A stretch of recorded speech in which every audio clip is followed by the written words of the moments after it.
Hey everyone! In this video I would like to speak to you about having a morning practice, meditation and connecting to yourself through these ways. And in order to do this I want to tell you a little bit about my own experiences in having a morning practice and the effects of them. And I also want to start with some background on how to bring yourself into the here and now. And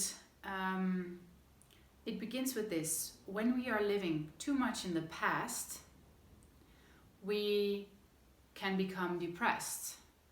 We can become judgmental about ourselves and stay stuck in a certain position, in a certain feeling. And to numb that or to depress it or suppress it, we feel depressed.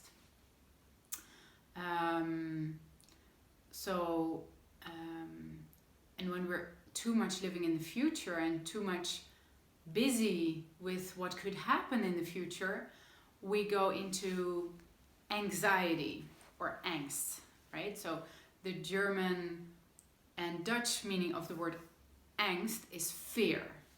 And it's a word for fear. And when you're too much focused on the future and what could happen, we can go into a state of fear and anxiety. So too much living in the past with judgment, too many emotions, too much sadness, too much stuckness or depression, or living in the future, too much fear, neither positions are powerful. Where we are truly powerful and can influence our life is when we are in the here and now, when we're in the present, when we're in this moment of this day, place and time. But that is not an easy thing to do because our mind plays so many tricks on us. And it tells us through our experience, this is probably going to happen in the future, or you should feel like this and this and this because this and this happened in the past. Now, what is so important to know is that you have a body and that there's also truth in your body, and wisdom and knowledge. And throughout meditation and through a morning practice, it's just a simple way of connecting to yourself more. And there are several ways to do this. You can do a morning meditation, you can do a morning mantra, you can combine it with exercises, physical exercises, you can do morning writing, you can write affirmations, you can do visualizations. There's tons of things you can do. And I've done several, and for any of them, it doesn't really matter what you choose, as long as you choose something and you stick with it for at least 30, but rather 40 days. Because when you do this over every day, every morning, for the extended period of time of at least 40 days, then you break through a behavior pattern coming from the mind because you do something different. So the morning practice is a way to break through your own pattern, and we need to do it every day for at least 30 but rather 40 days to really break the pattern. And the funny thing is, it really can elicit a miracle when you do this, because as I've stated before, when the way we feel inside is the way we present ourselves into the world. The way, if I feel strong and confident, then I present myself differently into the world than when I feel weak and like regretful or apologetic. You see even my body posture changes with that.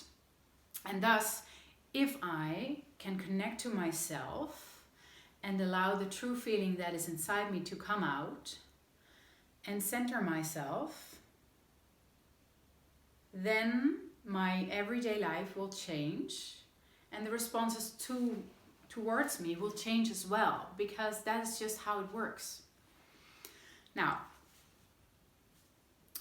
throughout the past, 5 years or so, I've tried several different meditations in the morning. And I've also, every one of the examples that I want to give you, I've done them for at least 40 days, or at least, no, yeah, at least 30, but some also 40 days. So what is the meditations that I did? I did, for 44 days, I did the morning sadhana of the Kundalini yoga. And it's an hour long chanting of 7 different songs. And those songs are in Sanskrit. It's called morning sadhana, and you can look it up on YouTube. And what you do is you sit and you start your meditation by rubbing your hands. And you say Satnam 3 times. And then you begin all the 7 songs. And an hour is a long time to sit, and in the beginning it was really difficult. And I did this in a group of people, so even every morning before my day started, and I was still working in the hospital at that time, so even before rounds and before everything started in the hospital, I used to get up at 4:30 in the morning, drive to the location of where we're going to do this, be there for an hour, and then come back again. And I did this for 44 days. Some of them I did at home, but whenever I went to the group. Excuse me. And what happened is I started noticing that during my meditation time in the morning, I would already process what was set out to happen during the day. So let's say if a hard day was coming, whether I knew that or not, it doesn't matter. But then I would notice, oh, the meditation is tough, it's chewy, it's heavy. But I also noticed that during the day was less heavy than it could have been, because I was more centered and I was more resilient and relaxed with what was going on. And the amazing thing that happened for me, I think after something like 33 days, is that I got a letter that really resolved a huge problem that I had that was out of my hands to be solved. It was solved, so it was really something somebody else needed to do. And I got this letter, and it was like a miracle. I thought, like, this cannot be. This is crazy. How is this even happening? It felt like winning the lottery, literally, and maybe even better. And I thought, how is this even possible? Really a true miracle. I was overwhelmed, like, wow. So I continued on for 44 days, and I really, it was the most mind-blowing effect, or so I anticipate that this comes from the meditation as well, and maybe it's just good luck. But then again, right, what you give the world, it will come back to you. And this certainly changed my world.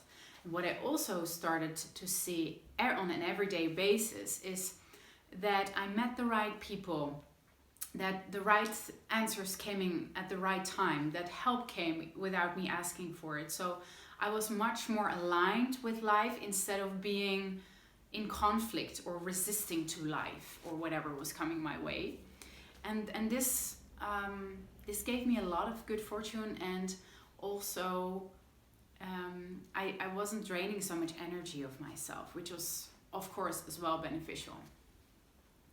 Now, another thing I did is I did twice the dynamic for 30 days. Not in a row, but in 2 different time periods. And the dynamic is an osho meditation of 5 stages. And the first one is that you breathe chaotically and thoroughly. There's a whole explanation about this. I will put it in the link below. And then the second one is that you release and just express anything that's inside you, any emotion, anything. So you can really go crazy. And then the stage after is that you jump with your hands like this, and you say hoo, hoo, hoo. And this really activates your sexuality and your energy, your life's energy. And then there's a stage that will tell you stand still, like freeze, no movement whatsoever. So you've done the jumping and you're still in this position, and you just freeze. So this teaches us about containment. And then there's the last stage, which is celebration. And so you dance and you move and you express your body however you want to. So I did that, and it's a very physical meditation. So it was not only good for my mental well-being, but also for my physical well-being.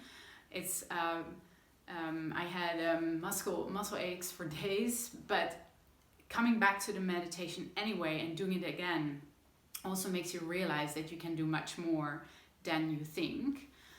So it's a very empowering meditation. So that's an option. And I mean, there's many more. I'm just telling you about what I did. Now, then there's a time that I did every morning. I would put on some music and I danced, and I would do squats for 3 minutes. Everybody knows how to do squats, so I did that. And then I would sit down and I would write affirmations. And then I also would just kind of do a brain dump, like this is going on in my mind, or I did it the other way around actually. And it was it was a bit shorter. I think it was only half an hour that I did that whole thing. But it was beautiful to connect to myself in different ways, some physical, some writing, and I also did some sitting, so just some silent sitting meditation with that. So it had different elements, and I enjoyed it very much. And it gave me a centered feeling of I've started my day with connecting to me, to my body, to my mind, and to my presence. Another thing I did for I think something like 30 days is a Kundalini meditation, again combined with Kundalini yoga, but I also did them separately for a while. So there's several mantras you can sing, and they usually last like something like 11 minutes, and there's usually also a movement going with it. Now, I did a meditation started by Mirabai Saiba. Again, I will put the link below. It was a mantra that said sangh, wahe guru, and it means, if I'm not mistaken, like open your heart and connect from loving person to another. And I combined that with some Kundalini exercises every morning. So again, these techniques, these practices help you to connect in the morning with the most important person that there is, named you. And when you set out into the world, what is it that you want to do? What's important to you? What choices do you want to make? And how will you handle your feelings and thoughts? It's your business. It's your responsibility. And by having and maintaining a morning practice, you make yourself more aware of that you have the responsibility, but also that you have the power to do something about it, should it be needed. Now, when it comes to meditation, it's really important that it's not about calming or quieting your mind. It's not about pushing down your feelings or putting them aside. No, meditation is about letting everything be there and not responding to it. So usually we respond to our mind and our thoughts, or we respond to our feelings that are going on here. And the trick, or like the practice of meditation, is actually about, can I feel what's going on? Can I see what's going on here? And just be with it. And not do anything about it. And just feel it and feel it and feel it.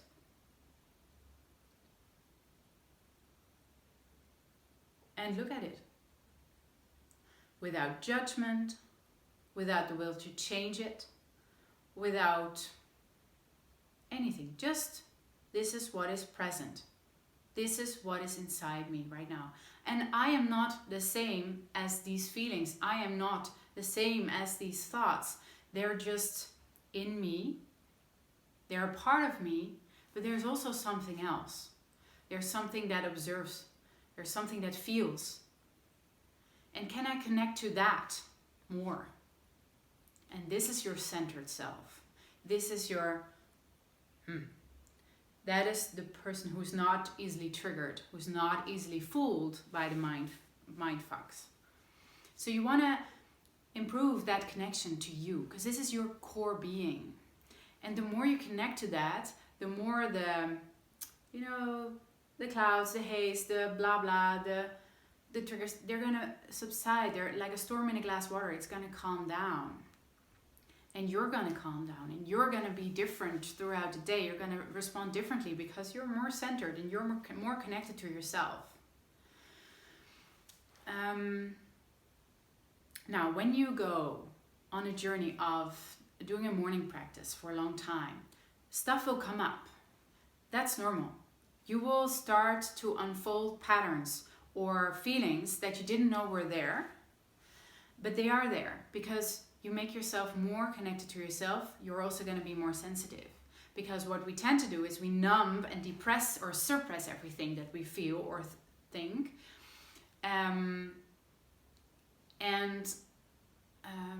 and then we're not aware of it, and it brings us bad choices or bad situations. So meditation makes you more aware, it makes you more sensitive, and that doesn't necessarily always feel good, because being aware of something that's painful or difficult doesn't feel good. But it also gives you the need or the necessity to change it and the insight to change it. Because if you don't know what's wrong or what you don't like or what you want to change, then you can never change it, right? So bear in mind that when you start a morning practice, stuff may come up. That is normal. And it is often wise to then connect with somebody you trust, or that this can be a lovemate, but it can also be maybe a professional, to speak about it and to further unravel what is coming up for you. Because the beauty in, as you learn to be present with what is, you also start seeing what is present, and then you can do something with it. You can heal yourself. And that is so useful. That is so healing. And so that's exactly what we're supposed to do. So don't be afraid of this. So meditation is not meant to be just some trick to make you feel better. No, you have to do the inner work that comes with it. And by doing a morning practice every day, you give yourself an anchor that makes it far easier, because we don't have to understand everything with our head. Just by doing the morning practice already, you change your behavior pattern. Whether you want it or not, you are already changing it, and you just need to stick with it and get up every morning and do it anyway. So maybe this means waking up earlier, and it's a real commitment, and making this space and time for you first, before your family, before your work, before your email, before your phone. This is you time. And as we're so tend to give our time away for everything else, it might be a big commitment and a big change to start the day with only you. And there is already your first change that is evident in your life that will have a huge effect on the rest of your days.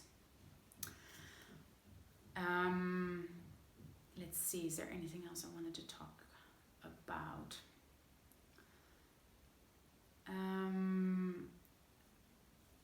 So there's meditations that are more focused on the mind and the thinking and the thoughts.